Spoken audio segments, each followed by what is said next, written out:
We are not starting this video off from outside. We are starting it in the kitchen and my wife is gonna kill me. Just look at all these car parts. I'm taking the kitchen over. Over here we have a stage 3 K03 turbo. Over here we have a water methanol kit that's going into an S3. Over there is another water meth kit that's going with the setup into the Audi A5. So basically what happens is Sunday, today is Thursday and it's already past 8 o'clock at night. I'm gonna be starting to install this turbo tonight. So tomorrow I'm off, but by Sunday we are gonna have a race event going on. So it's basically gonna be list racing. We'll probably add a few videos to the channel. So what's gonna happen is this car just got a new reconditioned turbo. It was giving a lot of problems. So what I'm gonna do in this video, or the idea of the video, is to basically show you guys how a bad turbo responds and then how a good turbo responds. So basically in the past I actually won the A5, but I think after the turbo recondition it's gonna be much stronger. So this is a fully upgraded K03 turbo, something I've been dreaming of with my car, but unfortunately I'm probably never going to be able to get there. I want to actually go a little bit bigger, and then instead of taking all that money out to upgrade the turbo so much. So this turbo basically has the muffler delete. Let me quickly show you guys. So as you can see on the inside, there's no weird vents and stuff to cause like a turbulence in here and poor airflow, and then everything, yeah, just it doesn't have that. So straight from the turbo coming out. It's got the GFB DV Plus upgraded diverter valve. Basically this side is billet, new core, billet on the inside, and then at the back it used to be billet as well. Sorry, I just bumped the camera. It used to be billet as well, but that's just a K04 exhaust side, and then obviously our wastegate flaps. So the reason why we sent it in for reconditioning was right over here it had play. So when you move it to the left and right, there's a lot of play. There's no play now. The exhaust side had 2 cracks here on the wastegate. Even this nipple over here on this side, this one over here, actually broke off. So they had to drill it out, rethread it, and put the other one in, and now it's fine. So this turbo was really not performing very good when it was in the car, and this turbo should be a completely different story now compared to how it was. So we're gonna go and install this turbo. Well, I'm gonna quickly go and install this turbo. Tomorrow I'm gonna complete the turbo. And hello, kitty. Hello, hello, hello.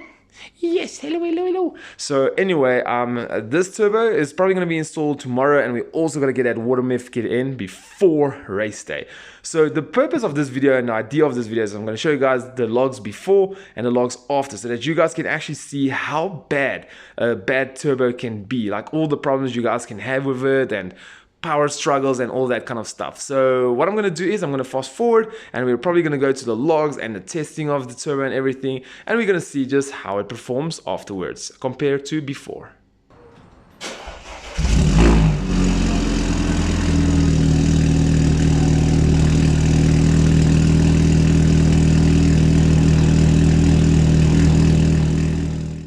Okay, so we have got the turbo in. There she is over there. Let me quickly put a flash on for you guys. There she is. That is just some paint there, don't worry about it. But yeah, she's in, and we did actually take her for a test drive. Didn't make any boost. So it turned out that on the DV, on the diverter valve, it's got like a spacer, a GFB DV Plus. So one of the parts inside was missing. We had to go back all the way to the turbo shop to go and get it. So we're gonna take it out for another test drive real quick. Currently, it's a few months later. Yeah, I've been doing really bad with the uploads. That's why I'm uploading 2 videos a week now, just trying to get till present. So we're quickly going to look at 3 log files for the Audi A5. We're going to quickly see what the turbo did in all the scenarios and all those kind of things.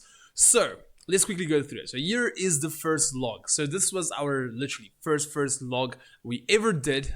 We were doing it at the racetrack. So it's a 200-meter racetrack. We can only do till 3rd gear, so 1st, 2nd, 3rd gear. So as you can see here, this red line over here indicates 1st gear, 2nd gear, and 3rd gear. So about year at 6,200, he let off. So that's when we basically passed the finish line. And if we come quickly right over here, you can see the light blue is the actual boost, and the requested boost is this 1.6 bar. All right, so you can see basically all the way across.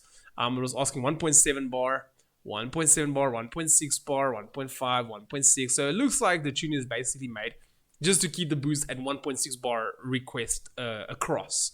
Okay, but the turbo cannot quite deliver that. So if you look here, basically when he pulled away it was 1 bar, it went up to 1.1 bar. he shifted, and the throttle body did something very weird there. Even right here did something very weird. It's like it was kind of closing up or something of the sort, not sure. And then also here it went to 1.2 bar, it dropped to 0.9. It came up to 1.2 bar, dropped down to 1 bar. So you can see the requested value for the turbo is not met because we are at around 1.2 to 1 bar to 1.2 bar. So to be, I think for a lot of times when it comes to the tuners, they don't tune it according to like every specific value in that. I think it's a bit easier to just do it like that in that case. Even if you look here, the wastegate duty cycle was 96, and then over here it drops to 70%. So it actually shows that this turbo, they are managing the boost with the wastegate, and then also this turbo can actually deliver quite a lot of power. If you look at it, if it can do 1 bar boost at 70% duty cycle, it's still 30% left, so you can actually like run 1.2 bar across in a case like that. But initially speaking, you can see the turbo boost is not met. But why I'm showing you this is just to keep an idea of the 1.2 to 1 bar. Then what happened was, he came to my house and he told me no, while he was at his house, he told me no, something is wrong with his turbo. His turbo is completely wrecked now. It's doing weird things. He can hear a weird whistle coming from outside his car when going into boost and all of that. Turns out one of the nipples that I showed you guys earlier in the video, it actually broke off. So there was like a complete leak there. So the N75 valve, which is your boost controller, could not basically control the boost because it couldn't see the vacuum reading coming in and all that kind of stuff. So you can see here, the yellow is the request and the blue is the actual. So it made 1.6 whopping bar of boost. That is crazy. So this is a 4th gear pull. It made 1.6 bar boost just because it couldn't control the boost controller. And then basically they kept together, and then right over here, you can see as the boost was requesting less, it went down to 1.4 bar. It actually kept on going at 1.6 bar. If you look here, it looks like it's kind of going up. And then all of a sudden, the throttle body and everything just closed to get the boost out. And then it came back up. The boost was 1.6 bar again. Car is pulling up to like 1.4. So the car did feel very good, but because of this, it was very weird. So it shows you once the wastegate is not controlling, the car is not doing that great, you know, so it's not very healthy for the car. Experiencing like literally knock everywhere up until negative 10 degrees, and this was on a cold day, right? So I think I can even, this was like in the morning. Where is the desired boost engine intake ambient air temperature 18 degrees Celsius? This was like in the morning, so it was pretty cool that day. So yeah, and then you can also see his fuel short term shot up, came down, shot up, came down, shot up, came down. So the car was not really healthy in that condition. But what I wanted you to see was on the previous videos, 1.2 to the 1.4. So this indicates over here the turbo is not healthy, and then also the boost was just uncontrollable in that sense. Going over to the after, so once again, he was not too happy with the results. He says the turbo did not pull as good as he did. So we've got we are thinking, we might be wrong, but we think that the turbo is not fully hybrided like it was supposed to be. So if we quickly go over it, we can see here at max boost, they were asking for 1.7. It still delivered 1.4, right? So it's 0.2 more than it initially was in the start. In the first log, the time when I logged this car at the racetrack, so it's 0.2 more, which is already a win. And but then it still is not at 0.6, 1.6 that it was when it was faulty. So, but now we've got much more better boost control, and also came on at around 3.7. So because obviously it's hybrid, a bit bigger and all those kind of things, it will take a while, a little bit longer to boost up. And then it basically stayed up all the way, and it did had quite a drop off to about 0.9 bar, where before it was 1 bar. But there's a lot of factors that can play along this. Even if you look here, the wastegate duty cycle actually remained 96%. So the turbo was working a little bit hard, and then it dropped off to 75% basically, and that's where some of the boost went. So I can imagine that if the boost over here, where it was 80%, going up till here was maybe 100% or 96% duty cycle, this boost over here would have creeped up a little bit quicker. And then at the same time, if it was a bit adjusted here, we could have maybe maintained that 1 bar. So it would have been 1.4 bar to 1 bar and not 1.2 bar to 1 bar. So, but initially, the knock here was a little bit better that day, only 3 degrees. So it shows you with the turbo functioning a little bit better, the knock is a little bit better. Even the short-term fuel trims actually remained, if you look at it, the percentages, it's like remains within a positive 5 negative year. We just touched 5, but it's actually really, really good. Car is not doing bad at all. Just want to see the ratios. It's asking basically 0.8 going across. Still good, still very good.